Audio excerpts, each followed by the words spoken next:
Assalamualaikum warahmatullahi wabarakatuh. Hai Sobat Hitsomania, Kacermania di seluruh Nusantara, kita berjumpa lagi. Terima kasih untuk teman-teman yang sudah setia selalu menyimak pembahasan video-video dari saya tentang seputar rawatan dan masalah yang terjadi pada seekor kacer. Saya doakan semoga teman-teman selalu sehat, sukses dan bahagia, tidak kurang suatu apapun. Amin ya robbal alamin. Oke, pada kesempatan kali ini saya ingin mencoba membahas mengenai fenomena dan penunjukan negatif yang diperlihatkan seekor kacer, yang pastinya jika kita tidak tanggap akan berdampak negatif bagi si kacernya. Fenomena penunjukan yang akan saya bahas kali ini adalah di mana kacer harian kepantau minumnya boros, tetapi makan furnya hariannya sedikit. Dan kacer harian kepantau minumnya boros, tetapi makan furnya juga boros. Nah, nanti saya akan coba membahasnya secara detail. Jadi untuk teman-teman yang ingin tahu informasinya, yuk silahkan saja simak pembahasan video kali ini sampai habis.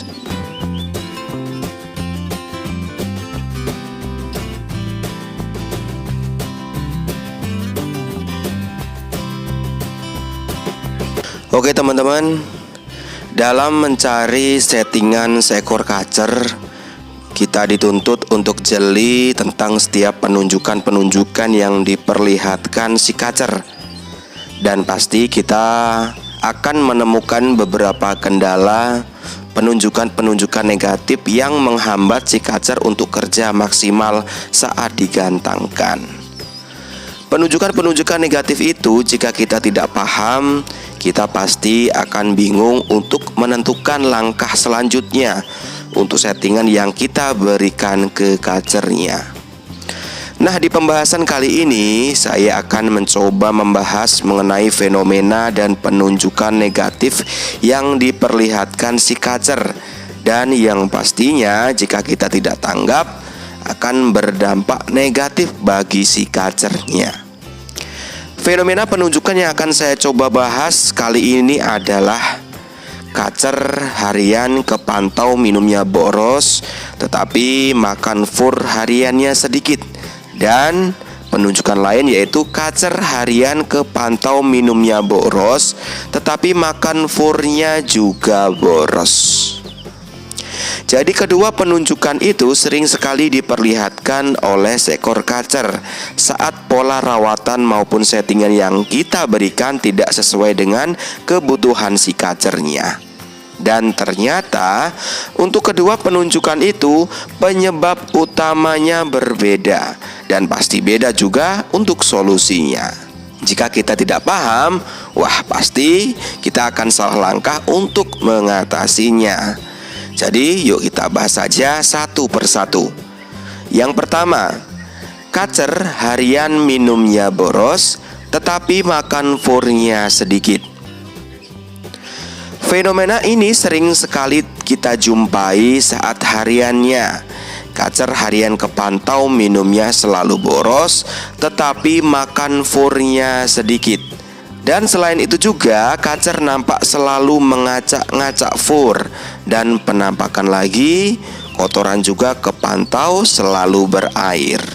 Walaupun masih berwarna seperti fur yang dimakannya, tetapi kualitas kotoran kacernya cair dan berserakan di mana-mana, sampai tangkringan dan kerodong pun ikut terkena kotoran yang cair itu.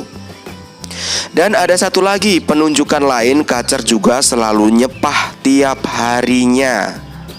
Nah, kondisi seperti itu penyebab utamanya adalah kacer mengalami peningkatan suhu tubuh yang over, yang biasa saya sebut yaitu dengan overheat. Dan kondisi seperti itu kacer saat digantangkan penunjukannya juga bermacam-macam. Kacer bisa main lasak dan galak, nerkam-nerkam matukin ornamen, mbagong galak nabrak-nabrak. Jadi itu penunjukan yang dinamakan over emosi. Dan ada juga kacer digantangkan gak main sama sekali, hanya loncat-loncat ketakutan, berujung mangap, ngos-ngosan. Dan itu yang saya sebut dengan drop atau hilang birahi. Karena over emosi dan hilang birahi itu penyebab utamanya sama, hanya saja beda di cara menunjukkan si kacernya saja, di mana kondisi suhu tubuh si kacer naik atau over, sehingga birahi drop jauh di bawah emosinya. Dan penyebab utamanya adalah salah di pemberian pola rawatan harian. Biasanya kacer terlalu lelah dan over di pemberian rawatan harian seperti jemur dan umbar, tetapi si kacer tidak membutuhkannya.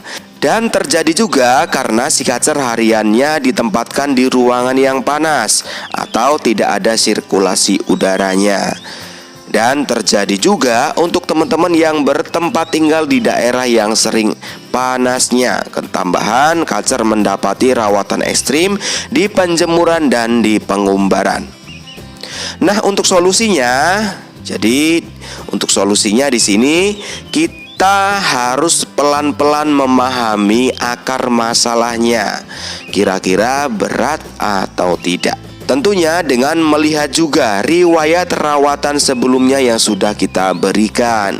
Jika kacer memang kejemur kuat, pengumbaran juga over, mandi juga jarang, lalu kacer ditempatkan di ruangan yang panas, dampaknya kacer minumnya boros, mengacak-ngacak fur, kotoran selalu berair, nyepah, digantangkan galak dan lasak. Nah, jika seperti itu, langsung saja total rubah pola rawatan hariannya. Jadi mandi kita bisa buat tiap hari. Bisa teman-teman bisa berikan pemandian untuk kacernya pagi atau tiap sore. Dan untuk penjemuran di stop dan jangan diumbar. Lalu untuk extra fooding berikan jangkrik saja dulu. Maksimal 3 pagi 3 sore. Dan harian pagi sampai sore kacer diablak saja di ruangan yang sejuk, malamnya bisa dikerodong.